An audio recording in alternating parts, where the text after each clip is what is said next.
চিকিৎসার গাফিলতিতে রোগীর মৃত্যুর অভিযোগে জলপাইগুড়ি মেডিকেলে ভুল ইনজেকশন দেওয়ায় রোগীর মৃত্যু ঘটেছে বলে অভিযোগ পরিবারের এবং এই ঘটনাকে কেন্দ্র করে ধুন্ধুমার। মৃতদেহ ময়নাতদন্তের পাশাপাশি অভিযোগ খতিয়ে দেখার আশ্বাস হাসপাতাল কর্তৃপক্ষের।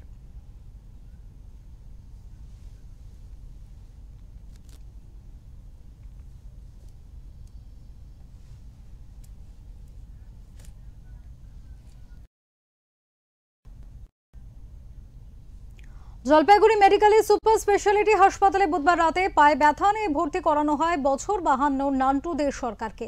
পেশায় নির্মাণ শ্রমিক নান্টু দে সরকারকে জরুরি বিভাগের কর্তব্যরত চিকিৎসক সার্জারি বিভাগের ইনডোরে ভর্তি করানোর নির্দেশ দেন। মৃতের ছেলে নদাই দে সরকার তার বক্তব্য, ওয়ার্ডের কর্তব্যরত নার্সিং স্টাফেরা তার বাবাকে একটি ইনজেকশন দেন।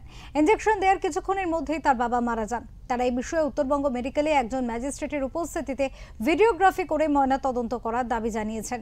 যদিও মেডিকেল কর্তৃপক্ষের অভিযোগ খতিয়ে দেখার আশ্বাস রয়েছে।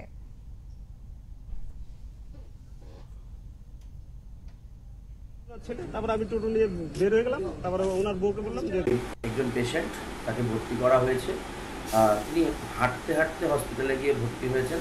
তারপর তাকে এমন কিছু একটা ইঞ্জেকশন পুশ করা হয়েছে, সেই ইঞ্জেকশনে তার মৃত্যু হয়েছে। প্রথমে তার শরীর অসাড় হয়ে যায়, পরবর্তীকালে তার মৃত্যু হয়। যেটা অভিযোগ যে পেশেন্টকে নিয়ে যাওয়ার পর থেকে ট্রিটমেন্ট ঠিক মতন হয়নি, এমনকি কর্তব্যরত চিকিৎসক তাদের সাথে যখন আমরা কথা বলেছিলাম তারাও বলছেন যে এর 5 তলায় অর্থাৎ সার্জারি ওয়ার্ডে যাওয়ার কথা ছিল না, এর মেডিসিন ওয়ার্ড অর্থাৎ 4 তলায় যাওয়ার কথা ছিল, কিন্তু তাকে ভুলবশত 5 তলায় পাঠানো হয়েছে। কিন্তু বিষয়টি ভুল হয়েছে কি না সেটা অন্য বিষয়।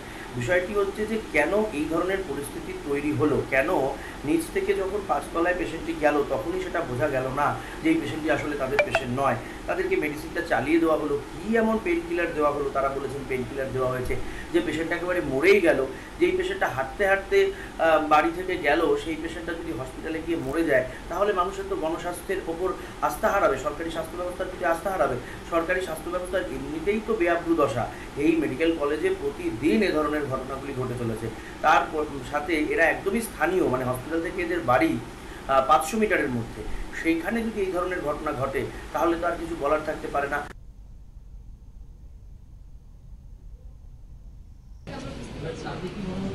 সার্জারিতে আসার ফলে যে মেডিসিনটা দেওয়া হয়েছে সেটা আমাদের রিকোয়ার্ড ছিল।